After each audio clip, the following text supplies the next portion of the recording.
Describe करेंगे, इसको define करेंगे मैस स्पेक्ट्रोमीटर क्या है। वो डिवाइस, वो इंस्ट्रूमेंट जो हमें इंफॉर्मेशन दे, किसके बारे में, तीन ही चीजों के बारे में इंफॉर्मेशन देता है हमें मैस स्पेक्ट्रोमीटर। वो कौन सी तीन चीजें हैं? मैस स्पेक्ट्रोमीटर से हम फाइंड क्या क्या कर सकते हैं? The number of isotopes of that element. Mass spectrometer से हम एक एलिमेंट का पता लगा सकते हैं कि उसके अंदर उसके कितने आइसोटोप नेचर के अंदर मौजूद होते हैं। अब हम मैस स्पेक्ट्रोमीटर यूज कर रहे हैं तो हमें पता कैसे लगेगा कि उस एलिमेंट के कितने आइसोटोप हैं? जो हम मैस स्पेक्ट्रोमीटर यूज कर रहे हैं उसके ऊपर जितनी नंबर ऑफ पीक्स बनेगी, जितनी लाइंस बनेगी, वो हमें शो करवाएंगे कि इतने नंबर ऑफ आइसोटोप उस एलिमेंट के मौजूद हैं। उस मैस स्पेक्ट्रोमीटर के अंदर जितनी लाइंस बनेगी वो हमें ये शो करवाएंगी कि नंबर ऑफ पीक्स उतनी है, नंबर ऑफ आइसोटोप्स उतने हैं उस एलिमेंट के। मैस स्पेक्ट्रोमीटर हमें दूसरी इंफॉर्मेशन देता है, relative abundance of that isotope. पहली इंफॉर्मेशन हमें देता है कि नंबर ऑफ आइसोटोप एक एलिमेंट के कितने हैं। दूसरी इंफॉर्मेशन हमें देता है रिलेटिव अबंडेंस के बारे में कि एक एलिमेंट, एक आइसोटोप जो नेचर में पाया जाता है उसकी अबंडेंस कितनी है। और ये याद रखना कि relative abundance directly proportional to the stability.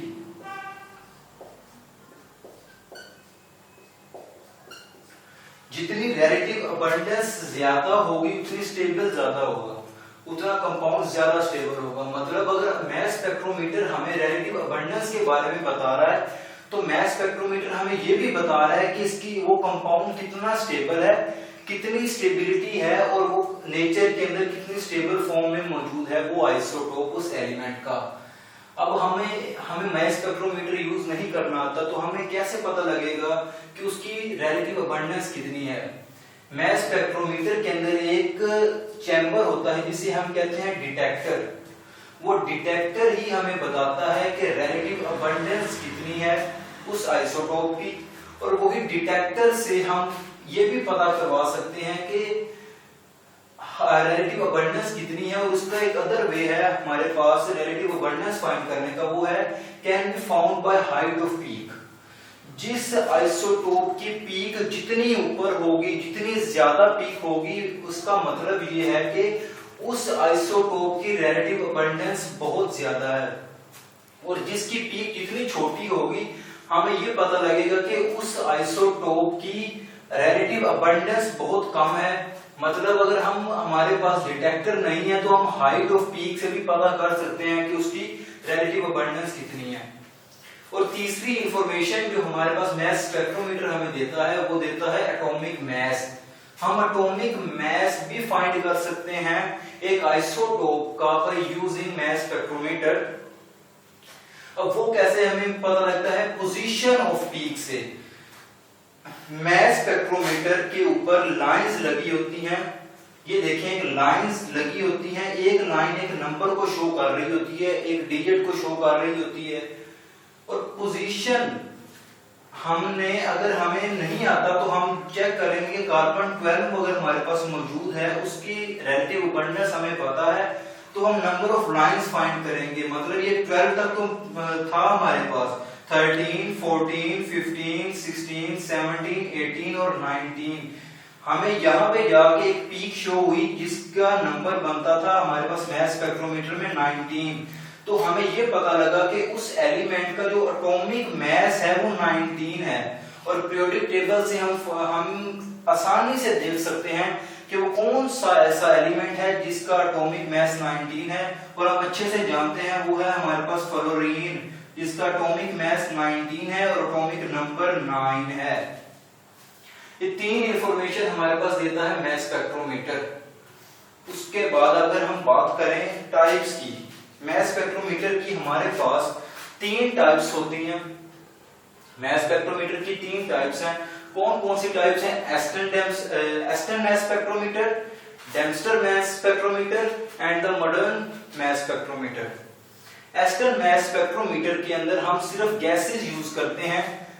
ये तीनों चीजें फाइंड करने के लिए, किसी भी एलिमेंट की ये तीनों चीजें फाइंड करने के लिए हम सिर्फ Aston mass spectrometer use, gases के लिए हम एस्टन मैस स्पेक्ट्रोमीटर यूज करते हैं। लेकिन गैसेस, लिक्विड्स एंड सॉलिड्स, इनके हम ये तीनों चीजें फाइंड करने के लिए हम डेम्स्टर मास स्पेक्ट्रोमीटर यूज करते हैं। और ये भी बात याद करने वाले कि इस मास स्पेक्ट्रोमीटर के अंदर 5 चैम्बर्स मौजूद होते हैं।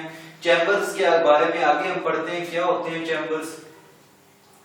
और तीसरी टाइप आती है हमारे पास modern mass spectrometer. Modern mass spectrometer के अंदर हम any type of sample use कर सकते हैं, कोई भी टाइप, चाहे वो गैस हो, लिक्विड हो, सॉलिड हो, व्हाटएवर द स्टेट।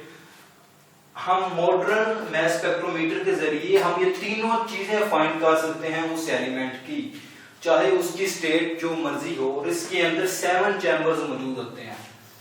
अब जो हमारे सिलेबस के अंदर मौजूद है वो है मॉडर्न मास स्पेक्ट्रोमीटर। इसको हम स्टडी करते हैं। इसके मैंने आपको बताया 7 चैम्बर्स हैं, और वो 7 चैम्बर्स हम पढ़ेंगे। कौन कौन से चैम्बर्स हैं? पहला चैम्बर है वेपोराइजेशन चैम्बर। वेपोराइजेशन चैम्बर को पढ़ने के बाद हमें ये बात जाहिर हो जाती है कि हम एनी टाइप ऑफ सैंपल क्यों यूज करते हैं। इस बात का जवाब हमें इसी चैम्बर के अंदर मिल जाता है। वो ये है कि जो मर्जी सैंपल हम लेंगे, हमने उस सैंपल को हमने वेपर्स में कन्वर्ट करना है by using electric heater. Electric heater use करके उस सैंपल को हमने वेपर्स के अंदर कन्वर्ट करना है बाय यूजिंग इलेक्ट्रिक हीटर। अब इसका मतलब ये है कि हम चाहे लिक्विड ले लें, चाहे सॉलिड्स ले लें, चाहे जो मर्जी कंपाउंड ले लें, लेकिन हमें पहले उसको वेपर्स के अंदर कन्वर्ट करना है। दूसरा चैम्बर आता है हमारे पास आयोनाइजेशन चैम्बर। इसके अंदर हम आयोनाइज करते हैं, वो ये जो वेपर्स बने हैं उसको सैंपल के जो वेपर्स बने हैं उसको हम वेपराइज करेंगे, उसको हम आयोनाइज करेंगे भाई। और प्रेशर कितना देंगे हम? 10⁻⁻7 to -6 टॉर प्रेशर देंगे। मैस ये हम लेट एम, हम किसी भी सैंपल को कंसीडर कर लेते हैं कि कोई भी सैंपल है, उसकी हमने इलेक्ट्रॉन दिया है, उसको प्रोवाइड इलेक्ट्रॉन किया है, मतलब उसकी आयोनाइजेशन के लिए हमने उसको इलेक्ट्रॉन प्रोवाइड किया है, और उससे चार्ज बना M+ और 2 इलेक्ट्रॉन बन गए। पहले एक इलेक्ट्रॉन था, इसके एक इलेक्ट्रॉन निकल जाएगा और इसके ऊपर M के ऊपर वो जो सैंपल होगा, जो वेपर बनाए थे, उसके ऊपर पॉजिटिव चार्ज आ जाएगा और ये इलेक्ट्रॉन 2 इलेक्ट्रॉन बन के बाहर निकल जाएंगे। और ये याद रखना, जो मर्जी सैंपल आप यूज कर लो, हमेशा चार्ज यूनिपॉजिटिव ही आएगा। क्यों? चार्ज यूनिपॉजिटिव इसलिए आएगा कि इंटेंसिटी सबकी सेम है। हमने इंटेंसिटी जो इलेक्ट्रॉन की दी है, इलेक्ट्रॉन इंटेंसिटी उस पूरे चैम्बर के अंदर सेम है, जिसकी वजह से हमारे पास M पॉजिटिव मतलब यूनिपॉजिटिव चार्ज आएगा और 2 इलेक्ट्रॉन निकलेंगे। जब हमने वेपर को हमने इलेक्ट्रॉन प्रोवाइड किए, उसके ऊपर इलेक्ट्रॉन बम्बार्डमेंट की,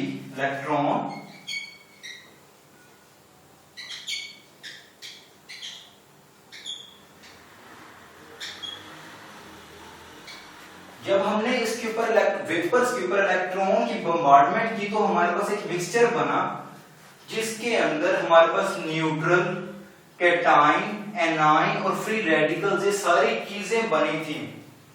लेकिन हमारे पास सिर्फ काम के सिर्फ कैटाइंस ही हैं, क्योंकि डिटेक्टर ने सिर्फ इसी को ही, डिटेक्टर सिर्फ कैटाइन को डिटेक्ट करता है और ना एनाइन को डिटेक्ट करता है, ना न्यूट्रल कंपाउंड को, ना फ्री रेडिकल्स को डिटेक्ट करता है। Only the detector only detect the cations, not on the neutral compounds, not the anions and not the free radicals। अब हम बात करते हैं नेक्स्ट चैम्बर की, एक्सेलरेशन चैम्बर।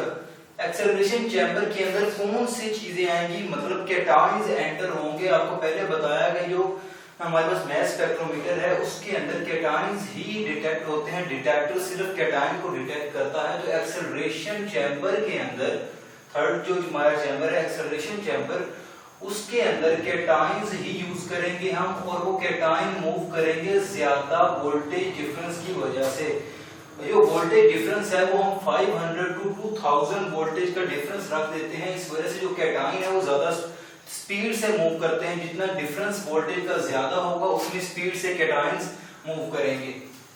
और दूसरा काम है इसका speed up the ions. Speed up ions की जगह पे आप बेटर वर्ड लिख लो cation,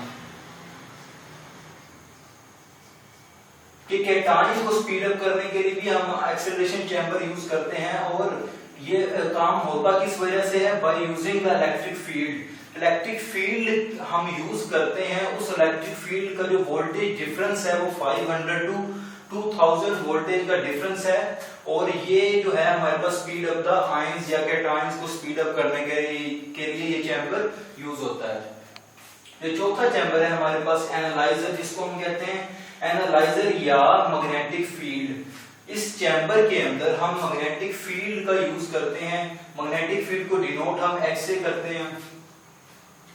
magnetic field also called the separation chamber. Magnetic field की ही बेस पे हम कोई भी कैटायन, कोई भी मिक्सचर के अंदर से डिफरेंट आइसोटोप्स उसके हम सेपरेट कर सकते हैं by using the separation chamber. और इस ये कौन सा चैम्बर है? एनालाइजर इसको कहते हैं, या मैग्नेटिक फील्ड चैम्बर इसको भी कह सकते हैं हम। और हम सेपरेट किस बेस पे करते हैं आइसोटोप को? On the basis of m/e, मतलब मैस ओवर चार्ज की बेसिस पे हम किसी भी आइसोटोप को डिफरेंशिएट कर सकते हैं। फिर हमारे पास जो पांचवा चैम्बर आता है वो डिटेक्टर चैम्बर आता है। डिटेक्टर के अंदर डिटेक्टर का दूसरा नाम है आयन कलेक्टर। मतलब जो सारे आयंस हमारे पास बने, जो सारे कैटायंस हमारे पास सेपरेट हुए मैग्नेटिक फील्ड के अंदर, वो जो भी कलेक्ट होंगे वो इसके अंदर कलेक्ट होंगे डिटेक्टर चैम्बर के अंदर। और डिटेक्टर चैम्बर ही हमारे पास माइन्यूट करंट प्रोड्यूस करता है। बहुत ही मिनिमम अमाउंट के अंदर करंट प्रोड्यूस करता है detector in the form of peak in mass spectrometer. कि मैस स्पेक्ट्रोमीटर के अंदर पीक की फॉर्म में जो डिटेक्टर है वो करंट प्रोड्यूस करता है। और इस करंट को जो मैग्नीफाई करता है वो है हमारे पास एम्पलीफायर, वो नेक्स्ट चैम्बर है। और ये जो हमारे पास डिटेक्टर है इसका दूसरा नाम हमने देख लिया कि आयन कलेक्टर है। इसका काम क्या है? Produce the minute charge in the form of peak. और ये इसका ये भी काम है कि measure the abundance of isotope. जो आइसोटोप की अबंडेंस है वो भी हम डिटेक्टर से फाइंड कर सकते हैं।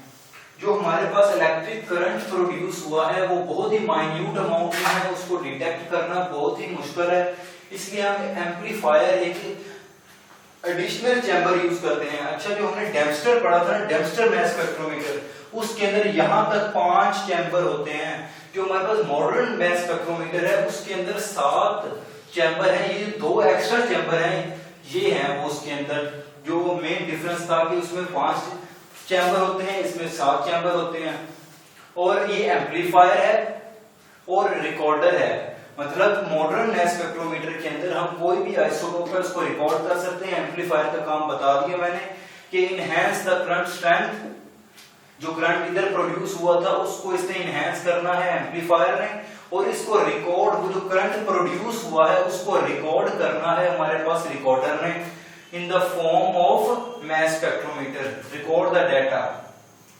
और जो फार्मूला है हमारे पास मैस ओवर चार्ज की को फाइंड करने का, वो है हमारे पास h²r²/2e। E हमने अभी देखा कि इलेक्ट्रिक फील्ड है,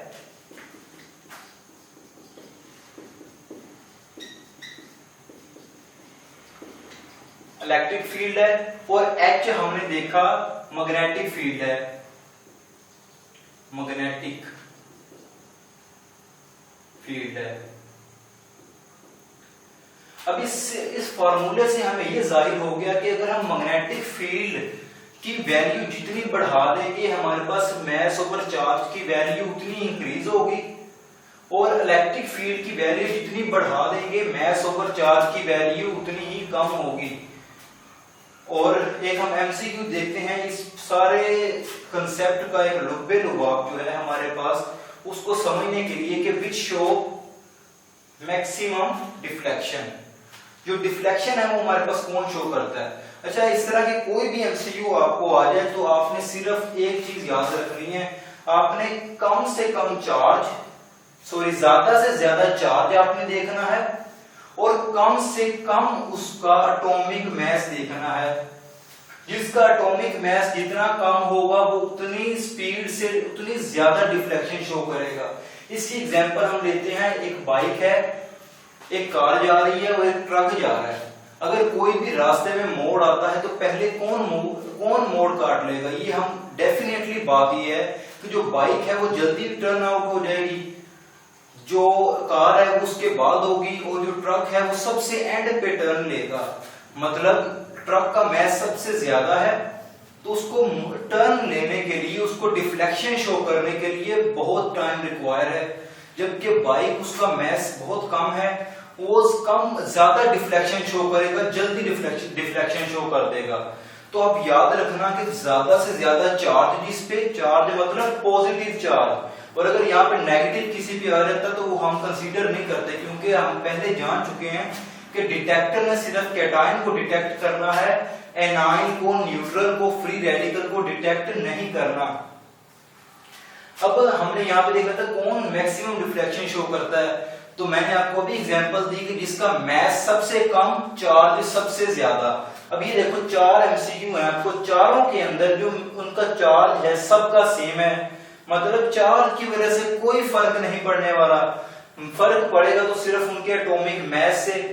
अब हमने इनमें देखना है कि सबसे कम एटॉमिक मास जिसका होगा वो मैक्सिमम डिफ्लेक्शन शो करेगा। मतलब नियोन जिसका एटॉमिक मास इन चारों से कम, इन तीनों, बाकी तीनों से कम है, वो मैक्सिमम डिफ्लेक्शन शो करेगा। और इनमें सबसे कम डिफ्लेक्शन कौन शो करेगा? पोटेशियम, क्योंकि इसका मास सबसे ज्यादा है। ठीक है स्टूडेंट्स, अल्लाह हाफिज, मिलते हैं नेक्स्ट वीडियो में।